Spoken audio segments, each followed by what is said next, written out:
Entrevista a Leonardo Heredia, pionero de la radio y televisión en El Salvador. ¿Cómo llegó usted a la radio? A trabajar en radio. Por la electrónica, siempre me gustó la electrónica y trabajaba en un taller de un almacén que le hizo una fuerte venta de equipo para el estudio a XEW, en los tiempos en que XEW era la catedral de la radiodifusión. W exigía pues una garantía y cuando menos el servicio de mantenimiento del equipo. Yo conocía bastante el equipo ese porque trabajaba con equipo de ese tipo en el taller del almacén El Capitolio. Entonces el Capitolio lo que hizo fue designarme como encargado de mantenimiento del equipo que habían vendido a XW. Entonces yo trabajaba en XW sin ser empleado de la W. ¿Y cómo llegó entonces a hacerle una entrevista a Miguel Ángel Asturias? ¿Eso fue antes? Bueno, empecé a relacionarme con los locutores de la época, Manuel Bernal, Nacho Santibáñez, Carlos Pickering, etcétera, etcétera, el bachiller Álvaro Gálvez y Fuentes. Y estábamos haciendo un equipo de ecualización porque la idea era que todos los locutores de W sonaran igual. De manera que cuando tú sintonizabas la radio, sabías que estabas oyendo W. Y para eso estábamos haciendo un ecualizador, o sea, un control de tonos muy variable.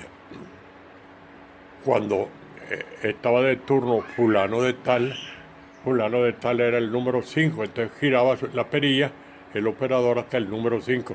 Esta es la ecualización correspondiente a fulano de tal, el locutor número 5, etc. Entonces, para probar el equipo, yo imitaba a los locutores de entonces. Ah, ¿de verdad? Ah. Y ajustar los controles. Entonces, ¿cómo empieza a entrar a la televisión? Cuando se fundó el primer canal de televisión, yo acababa de fundar, pero fundar desde hacer, fabricar el transmisor hasta sacar al aire a la KL. Uno de los socios de la KL era Lito Orante, quien recientemente falleció, y a través de Lito entré en contacto con Pepe Martínez Jáuregui, el ingeniero José Martínez Jáuregui, que había venido de México exclusivamente para montar la televisión aquí.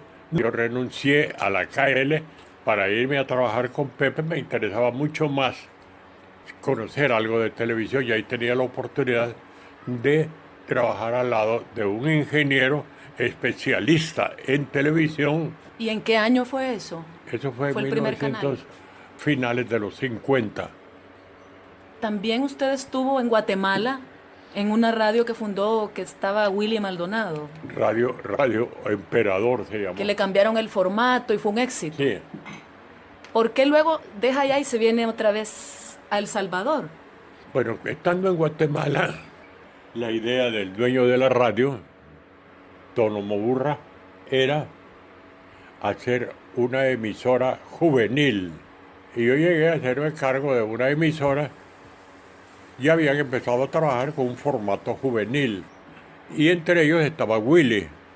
Willy era un fanático de la música de Nueva Ola, entonces, y la mayor parte de la música que sonaba en esa emisora eran discos propiedad de Willy. Él llevaba sus discos y los ponía, y ahí los dejaba. Y todos eran una bola de bichos entusiastas, fascinados, locos, con la música de Nueva Ola. Estando allá, la chichía Mendizábal de Monterrosa había salido con la femenina, que es además mi prima, pues me pidió consejo. Estamos hablando de los años 60. Estaba en su apogeo el movimiento juvenil y la liberación femenina. ¿Cómo eran los jóvenes de aquel tiempo? Eran decentes. Ah. Pero había mercadológicamente hablando, un gran interés en el segmento femenino de la audiencia, de ahí las radionovelas y todo lo demás. Haciendo un paréntesis, me contaba que usted fue amigo de Roque Dalton. Eran vecinos aquí. O sea, vivimos a una cuadra de distancia. Y el punto de reunión de la palomilla, de la pandilla y del barrio de San Miguelito, era precisamente la Royal, la tienda de la mamá de Roque. Así es que ahí nos reuníamos pues, prácticamente en casa de Roque, a chambrear, a fregar, a tomar refrescos, a fumar. Más o Yo menos tenía cuando lo 17 conoció. años entonces. ¿Y usted nunca corrió peligro por todo la política, la represión? ¿Nunca sintió eso usted, hacia usted? Pues mira, lo puedes enfocar desde dos puntos de vista. El más favorable para mí es porque fui lo suficientemente inteligente para barajar bien la situación. Desde el punto de vista de la gente que no me quiere, que no tuve los huevos de tirarme en serio en la cuestión, como Roque, ¿verdad? ¿Por qué dice? Yo a esas alturas era más mexicano que salvadoreño. Porque cuando tenía 6 meses de edad, mi padre fue nombrado cónsul de El Salvador, siendo él mexicano, cónsul de El Salvador en Tapachula, Chiapas. Y ahí viví los primeros 6 años de mi vida. Y mi padre era un periodista, pero de los buenos de la época. ¿Cómo se llamaba su papá? Rafael Heredia Reyes. ¿Y su mamá? Mi mamá era Soy La Paz. Me da risa lo de Soy La Paz. Ajá, bien bonito, sí. Soy La Paz Suárez. Ella era ¿Verdad? salvadoreña. Salvadoreña, migueleña. Me da risa porque cuando en Costa Rica comencé a arreglar mis papeles para la residencia y posteriormente para la ciudadanía y tenía que presentar la partida de nacimiento de mi madre, allá hubo un problemón que según las autoridades ticas yo no podía ser Leonardo Heredia Suárez. ¿Por qué? Yo tenía que ser Leonardo Heredia Paz, porque mi mamá se llamaba Soy La Paz Suárez. ¿Pero cómo llegó a parar a Costa Rica? Cuando estuve fue en el 48, 48, 49. Acababa de Bien jovencito. terminar la guerrita civil. Y digo guerrita así, no peyorativamente, sino que literalmente. Porque fue una guerrita de 3 o 4 días que hubo ahí, allá en Costa Rica, encabezada por Pepe Figueres. Cuando me casé, entonces me casé con la condición de que nos íbamos a vivir a Costa Rica. Y el día de la boda, después de la fiesta, de la recepción de boda, salimos para el aeropuerto a tomar el avión. Esa misma noche ya dormimos en Cartago. Al año de estar ahí, tuve un problema porque estaba yo arreglando mi residencia y me la negaron. Yo enojado, gente coman, y me vine para acá. Conoció a diferentes personalidades aquí. Sé que conoció a Miriam Imperiano. ¿Usted? Sí, la conocí muy, muy, muy, muy bien. ¿Cómo era ella? Mira, Miriam era el producto de un tata consentida por un tata psicópata con mucha plata.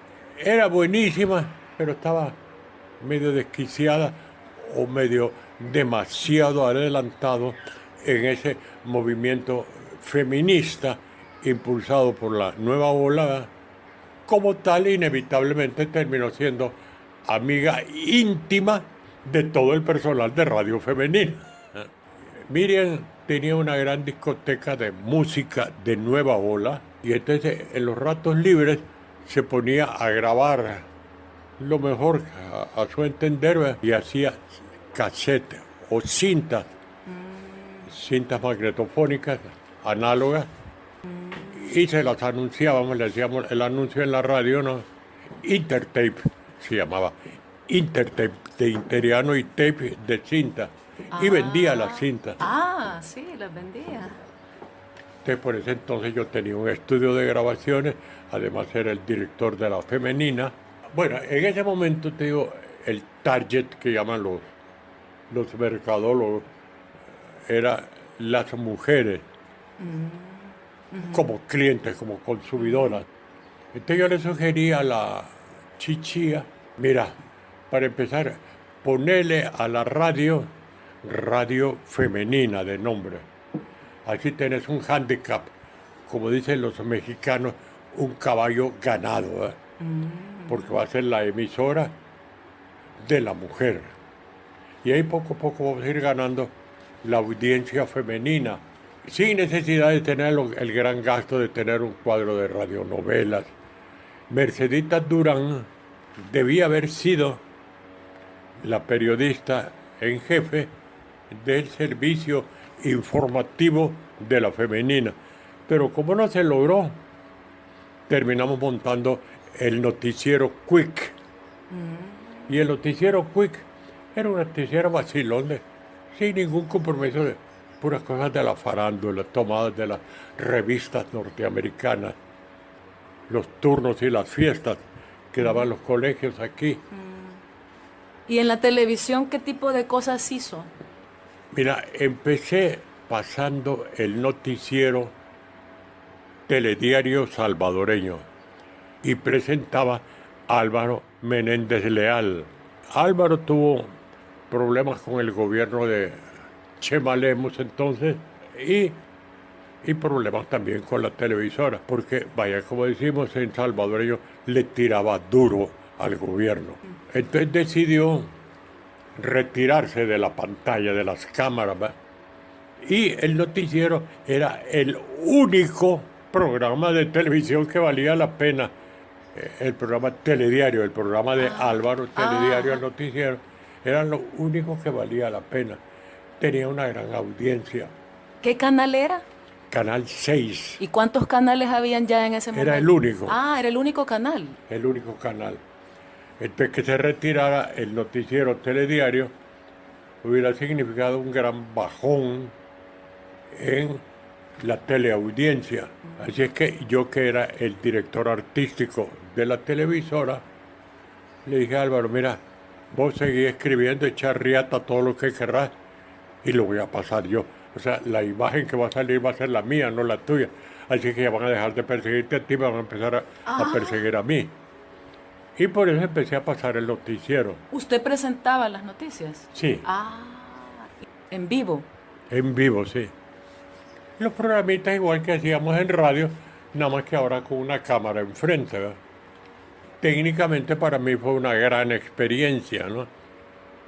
Usted quería estudiar ingeniería, ¿verdad? Antes, o algo así. Quise estudiar eso allá en México, pero yo era solo, tenía 15, 16 años, no tenía ni petate en qué caer muerto, no podía darme el lujo de meterme a estudiar a la universidad. Así es que empecé trabajando como aprendiz en un taller de reparación de radios y ahí fui progresando porque trabajaba 24 horas. Yo dormía, como no tenía casa ni nada, ahí dormía en el taller. Por lo tanto, cuando a las 6, 7 de la noche cerrábamos el taller, yo me quedaba ahí y seguía trabajando toda la noche. Al día siguiente, cuando llegaba el señor Contreras, el dueño, se encontraba que todos los radios que estábamos viendo el día de ayer ya estaban arreglados, ¿verdad? No, es que me encantaba a mí la cuestión. En el 70 me nombró Waldo Chávez Velasco director de la Radio Nacional. Yo no quería el puesto ese. Yo en ese momento era director de radio femenina. Tenía mi estudio de grabaciones. Era director de Discos Pícaro, que era un sello que teníamos con Willy, con Fiebre Amarilla y todos los grupos nuevoboleros de la época. Era director creativo de una agencia de publicidad y todavía me iba a hacer cargo de ser director de la Radio Nacional. Yo le dije que no. Mi compañera de vida era una señora de origen hondureño. Acaba de pasar el conflicto con Honduras. El Salvador hizo un buen papel a nivel militar. Casi estuvieron a punto de tomarse Tegucigalpa. Pero a nivel internacional quedamos como una cochinada de puerco, ¿va? todavía no había televisión allá, pero la radio y la prensa hondureña internacionalmente nos hizo una imagen de basura, ¿verdad? De criminales, de todo lo que quieras. Sí. Y en esa guerra de balas, por un lado, y la guerra mediática, a través de la radio de HRN allá en Honduras y Radio Nacional aquí en El Salvador, quedamos como una basura. Cuando la guerra estalló, el director de la Radio Nacional, cuando llegaron a avisarle, mira, que para que se pusiera al tanto y diera la noticia, lo encontraron fondeado, vomitado encima de su escritorio en la radio. De ese calibre era la Radio Nacional entonces. Entonces me nombraron director. Hice lo que pude, hay algunas cuantas indicaciones, muy poca cosa.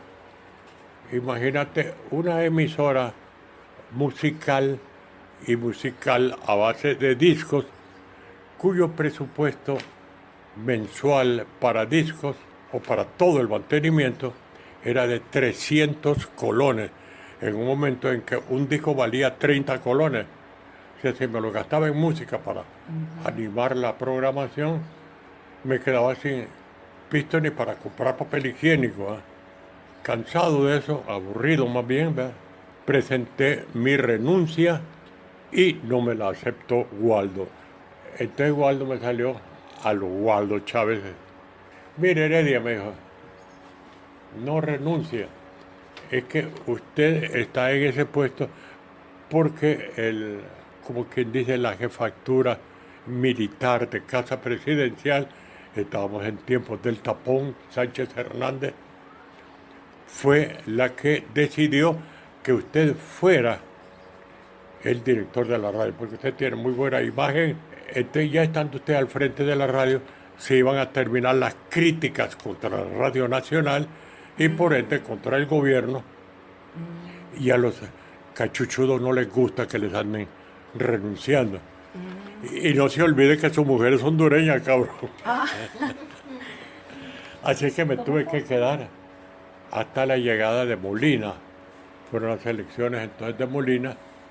Y en algún momento de la campaña, que nosotros apoyamos naturalmente a través de Radio Nacional, y entré en contacto con Molina y platicamos y nos hicimos cheros nada más, ¿verdad?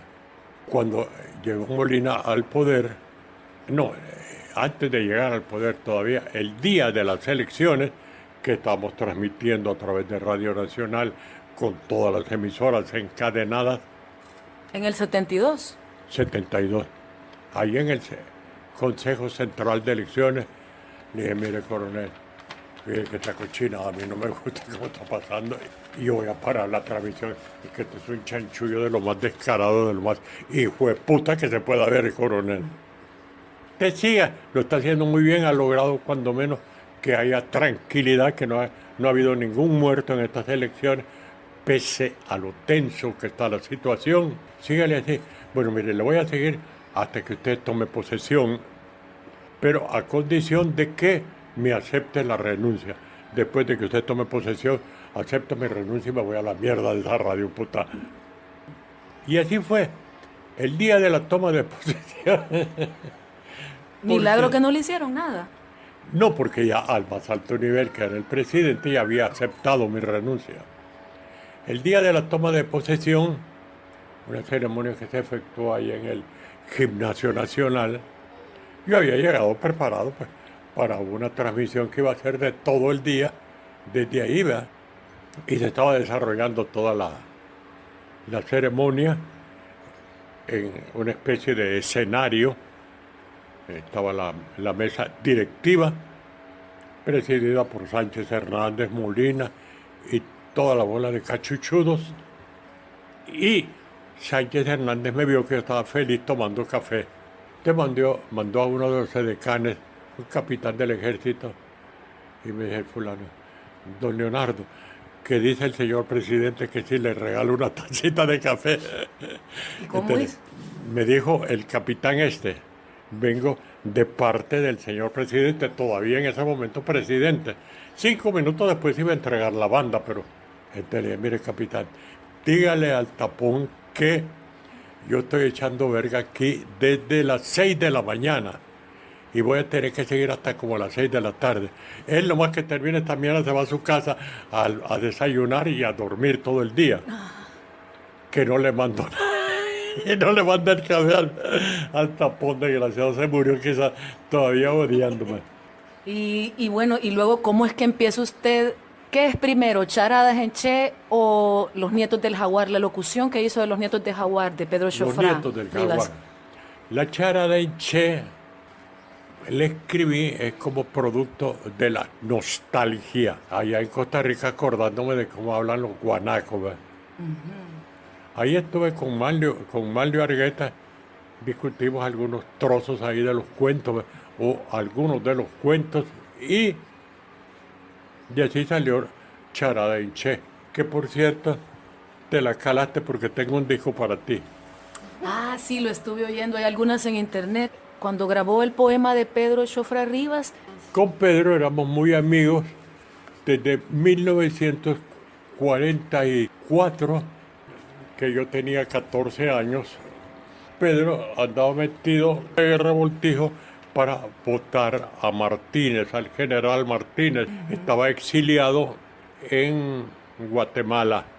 Yo había llegado a Guatemala de vago, como era, que me había ido a pie, sin papeles ni nada. Ahí dormía en un parque, La Aurora creo que se llama el parque ese, en un banco, y ahí mismo en ese parque dormía Pedro.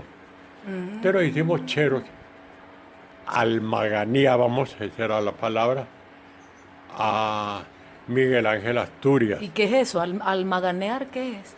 Almaganear, sablear. Estamos ahí en la Sexta Avenida, no habíamos cenado, no habíamos desayunado todavía, cuando vimos que venía Miguel Ángel Asturias, gran amigo de Pedro, no mío, ¿va?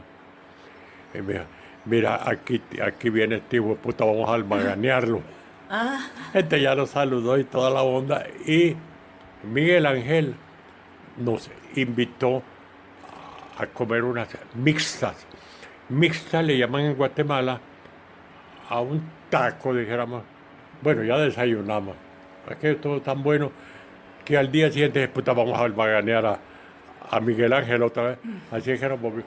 Miguel Ángel iba para su oficina. Nos situamos en el mismo sitio, ahí pasó poquito antes de las 8.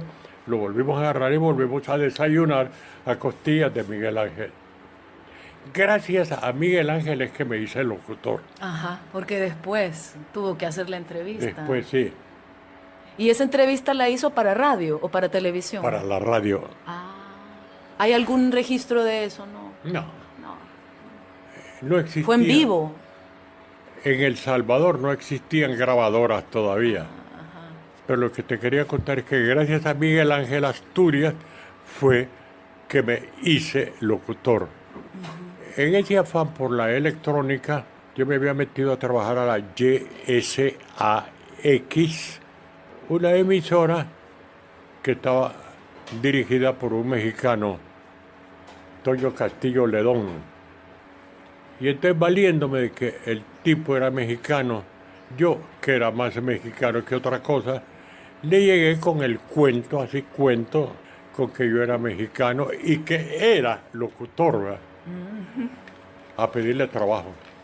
Y entonces, como éramos paisanos y yo conocía a algunas de las personas que eran compañeras o habían sido compañeras de Toño, él trabajaba en Radio 1000 allá en México, nos hicimos grandes cheros, me dio, pero como supernumerario. Como supernumerario, mi trabajo era cubrir los turnos de todos los que no llegaban a su turno. Y Miguel Ángel acababa de llegar de Europa, de Francia, a donde había ido para ver el códice de no sé qué carajos de los mayas, porque estaba escribiendo Hombres de Maíz. Como Miguel Ángel era periodista, poeta, escritor y todo lo demás, la APES, la Asociación de Periodistas Salvadoreños, debió haber ofrecido un homenaje en el local de la APES, que estaba situado en los altos del almacén La Dalia, lugar que se encontraba a 2-3 cuadras de la emisora YSX. Y yo estaba cubriendo un turno a eso de las 2-3 de la tarde, cuando llegó Toño Castillo Ledón, el director de la radio.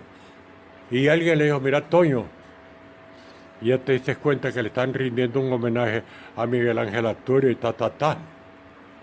Y dijo, Toño, tenemos que transmitirlo. Pues sí, pero ¿con quién? Con el locutor de turno. Y eso es lo que le pongo de ejemplo a los locutores actualmente. En ese entonces, un locutor de turno debería estar capacitado para darle cobertura a un evento de esa magnitud, ir a entrevistar a un premio Nobel, y pues no es cualquier babosada. Entonces me dijo Toño, mira, anda a descubrir esto, trata de entrevistar. Si lo haces bien, ya te quedas de planta. Como locutor ya no vas a ser supernumerario. Vaya pues, así es que salí con el micrófono y el amplificador para allá. Y al llegar, pues ya conocía yo a Miguel Ángel. De don Miguel Ángel, ¿qué tal? Ya, saludos. Fíjese que me han mandado para esto y esto. Y tengo que entrevistarlo, bueno, si es lo que querrás. Si lo que pasa es que no sé qué puta es una entrevista, cómo se hacen esas babosadas. Y ella me explicó, pues que me preguntaba si yo te cuento y ta. Pero es que yo nunca he hecho una entrevista. ¿Cómo le hago? ¿Cómo empiezo? Mira, empieza como empiezan todos los entrevistadores. Saludándome, don Miguel Ángel, muy bienvenido, ta. Y con la pregunta clásica, ¿cómo se siente en El Salvador? Y déjame lo demás a mí por mi cuenta. Así es que empezamos la entrevista de esa manera. Pues que yo me siento muy bien, estoy como en casa. Venía en un barco y tenía que bajarme en el puerto San José, en Guatemala. Pero cuando estaba en el puerto de la Libertad, sí me acordé que aquí tengo tantos amigos y decidí bajarme aquí para pasar a saludarlos. Y ¿quieres saber qué estaba haciendo allá en París? Ha sido Miguel Ángel, ¿qué andaba haciendo allá por París? Pues fui a consultarle el códice de no sé qué y el códice de no sé cuánto y que esto y lo otro y lo demás para la novela que estoy preparando, que es Hombres de Maíz. Ah, pues qué interesante. ¿Y quieres saber cómo es Hombres de Maíz? Ah, sí, ¿cómo es Hombres de Maíz, don Miguel? Y ya me contó, me hizo una sinopsis de la novela. Mira, fue una entrevista divina, ¿no? ¿En vivo en la radio? En vivo, y la estábamos transmitiendo. Me afiancé ya a mi cargo como locutor desde entonces. Desde el 48. Gracias a la ayuda de Miguel Ángel Asturias. Y regresando otra vez entonces a Los Nietos del Jaguar. Ah, bueno, esa grabación. Mucho tiempo después, ya en los años 70, después de haber renunciado a la Radio Nacional, un día llegó Pedro al estudio de grabaciones que era de mi propiedad. Y yo estaba leyendo en ese momento Los Nietos del Jaguar, pero leyéndolo como un libro más de los tantos libros que lee uno en la vida. Y aprovechando que estaba ahí, puta, mira, me gustaría grabar. ¡Achíqueme esa mierda, pues! Entonces ya nos sentamos, y yo en los controles, y Pedro sentado hacia mi lado. ¿Eso en qué tiempo lo hizo? ¿En qué tiempo lo hizo? Sería 72. Y así quedó Los Nietos del Jaguar. Me gustó tanto que guardé la cinta, y cuando vino la época de la digitalización, hice una copia en digital y saqué discos digitales. Alguien en Guatemala lo escuchó, me pidió una copia, se la di, todavía en cinta análoga. Y fulano del Museo de Antropología ahí de Guatemala, chismoso, quién sabe, le contó a alguien en México. Entonces le dijo, mira, regálame una copia también. Pero es que, mira, yo no estoy autorizado porque a mí me lo regaló el autor, pero... Entonces el fulano me llamó y me dijo, mira, fíjate que el Museo de Antropología de México quiere una copia, se las doy, dásela. Y por ahí se empezó a hacer la regazón. Hoy, ¿cómo ve la radio usted? Veo que estoy totalmente obsoleto. Mira, la televisión es una vergüenza.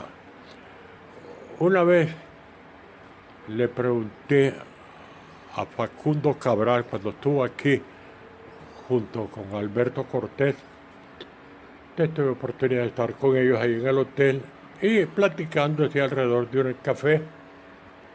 Mira, Facundo, ¿y vos qué pensás de la radio? Con todo el rencor que tengo por la radio, ¿eh? Y me dijo, mira, yo no tengo nada contra la radio. Es una excelente cosa, nada más que en manos de hijos de puta, se me dijo. Está en manos de hijos de puta. ¿Por qué? ¿Por qué le O hablan? sea, la radio en sí es amoral. Lo que la vuelve inmoral son los propietarios de las emisoras de radio. Y hay un montón de radios hoy, ¿verdad? Hay demasiadas. ¿Cuándo fue usted que se retiró de la radio? ¿En qué momento deja todo esto? 1980 me fui para Costa Rica. Allá mi actividad en radio fue muy poca. Ya había tenido actividad en radio antes, pero me dediqué más a la publicidad, porque mi compañera de vida tenía una agencia de publicidad. Sin embargo, todos los años, cuando menos fueron 4 años seguidos, los últimos 4 años que estuve ahí, que la agencia de mi compañera ganaba el premio en la semana del publicista por la mejor producción para radio, cosas que hacía yo, ¿verdad?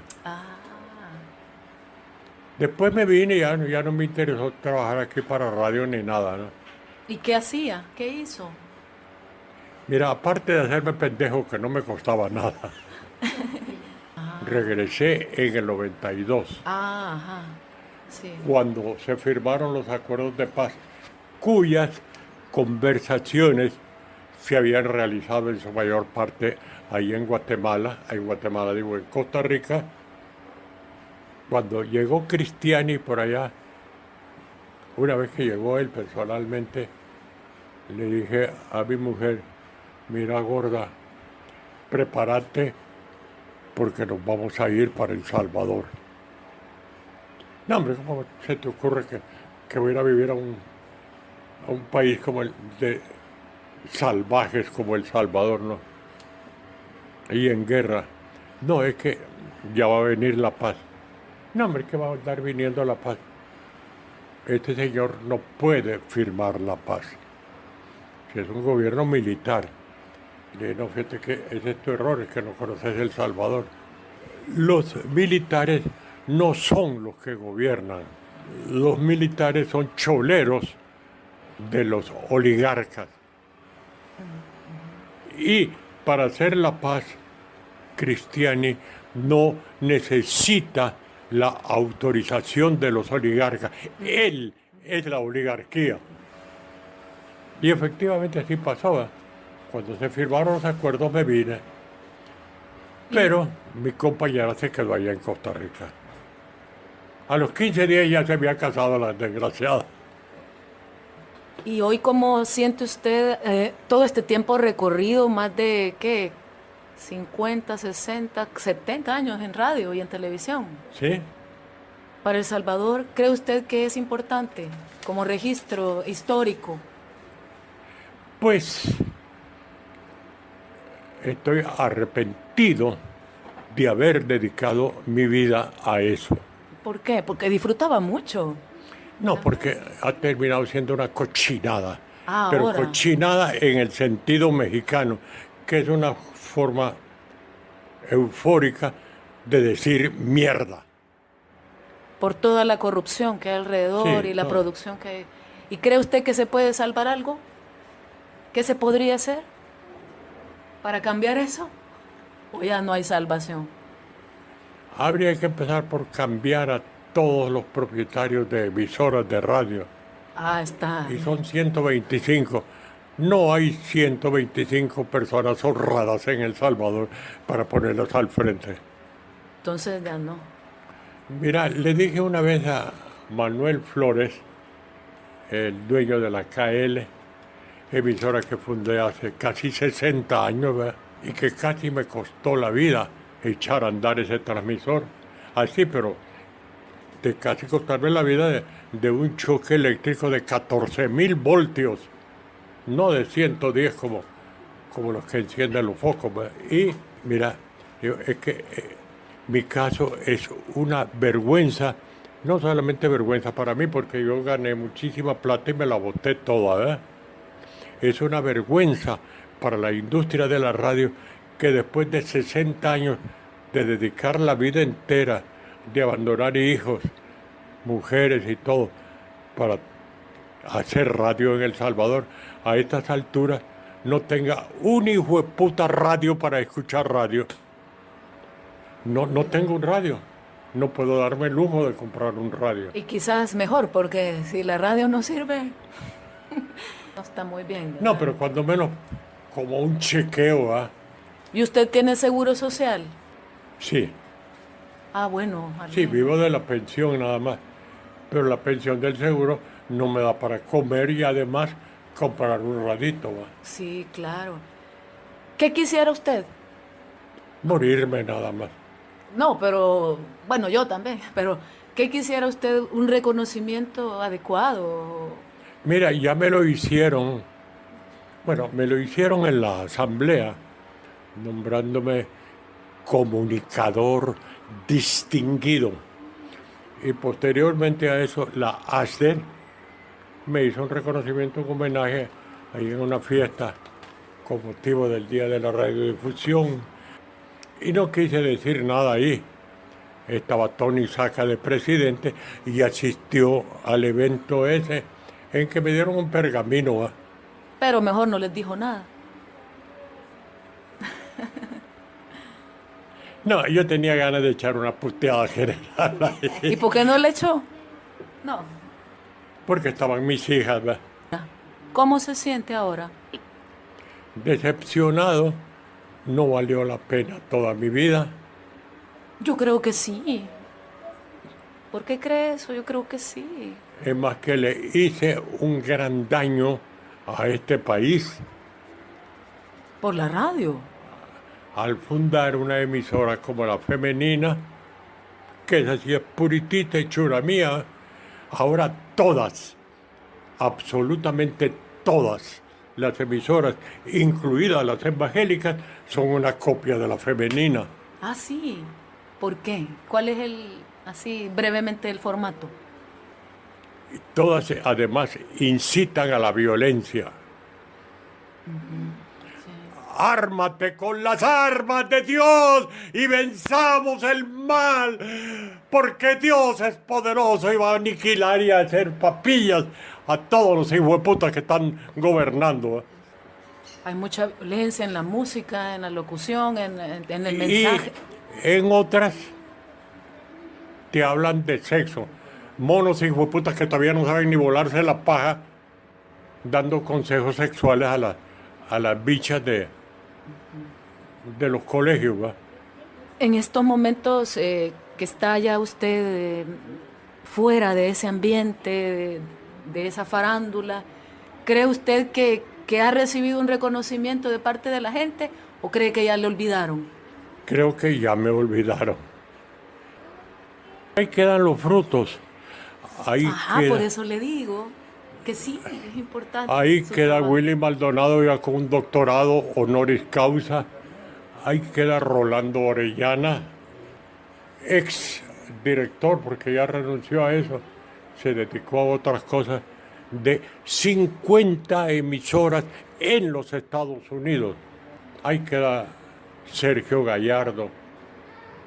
¿Hay alguna mujer que sobresalió en aquel momento? Así que yo puedo decir que contribuí a su hechura, no, ninguna. No. ¿Y ahora ha oído usted?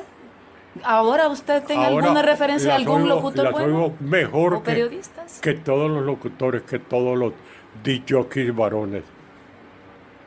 la voz estrella de Radio Nacional, Otto Salamanca, ese sí es hechura mía, ¿no? Yo le enseñé los principios de la locución.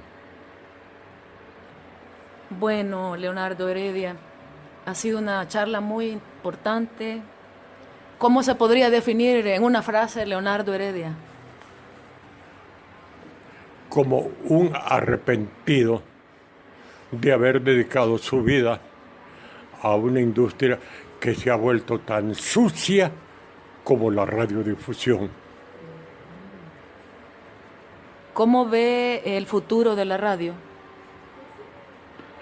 Totalmente dominado y consecuentemente limpiado por las mujeres. ¿Qué es El Salvador para usted? Es un país interesante, demasiado violento para mi gusto y demasiado ignorante para satisfacción, sobre todo de los dueños de los medios de comunicación. Es interesante antropológicamente visto, nada más. ¿Pero qué le hace falta entonces para comenzar a despegar culturalmente? Ya nada, ya no espero nada, ya no deseo nada. Ya lo único que espero es que la hora final, la hora suprema, llegue lo más pronto posible.